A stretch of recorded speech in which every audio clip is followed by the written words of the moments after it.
కర్ణాటకలో కుర్చీలాట కాంగ్రెస్ హైకమాండ్ కు తలనొప్పిగా మారింది. ముఖ్యమంత్రి పదవి కోసం డిప్యూటీ సీఎం డీకే శివకుమార్ పట్టు వదలడం లేదు.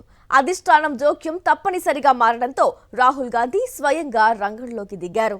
కర్ణాటక రాజకీయాలు మరింత రసవత్తరంగా మారాయి. CM Siddaramaiah, deputy CM DK శివకుమార్ల మధ్య ముఖ్యమంత్రి సీటు విషయంలో నెలకొన్న వివాదం కీలక దశకు చేరుకుంది.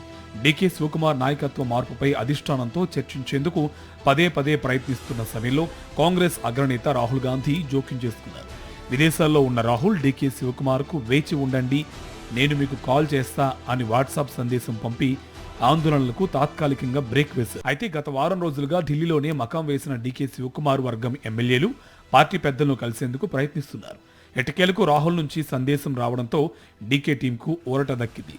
ఈ క్రమంలోనే ఈ నెల 29న డీకే శివకుమార్ ఢిల్లీ వెళ్లనున్నారు. అయితే బెంగళూరులో మీడియాతో మాట్లాడుతూ డీకే కర్ణాటక కాంగ్రెస్ ఐక్యంగా ఉందని 148 ఎమ్మెల్యేలు ఒక్కటే గ్రూప్ అని చెప్పుకొచ్చారు.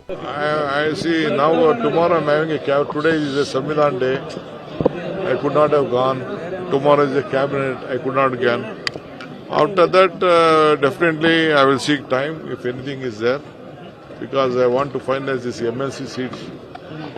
4 MLC seats I will send, and there is our KPCC trust. I wanted to reorganize the trust also on our properties. I want to discuss that with my party senior leaders. Definitely. కర్ణాటకలో ముఖ్యమంత్రి మార్పు అంశంపై కాంగ్రెస్ అధ్యక్షుడు మల్లికార్జున ఖర్గే కీలక వ్యాఖ్యలు చేశారు. ఈ సంక్షోభాన్ని హైకమాండ్ పరిష్కరిస్తుంది అన్నారు. ముఖ్యమంత్రి సిద్ధరామయ్య, డీకే శివకుమార్ మధ్య ఉన్న టగ్ ఆఫ్ వార్ త్వరలోనే పరిష్కారం అవుతుందని చెప్పారు ఖర్గే.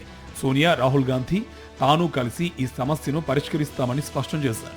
మరోవైపు కర్ణాటకలో ముఖ్యమంత్రి పదవికి సంబంధించిన వివాదం రోజురోజుకు ముదురుతున్న నేపథ్యంలో ఈ సమస్యకు త్వరలోనే కీలక నిర్ణయం తీసుకునేందుకు కాంగ్రెస్ అధిష్టానం సిద్ధమైంది.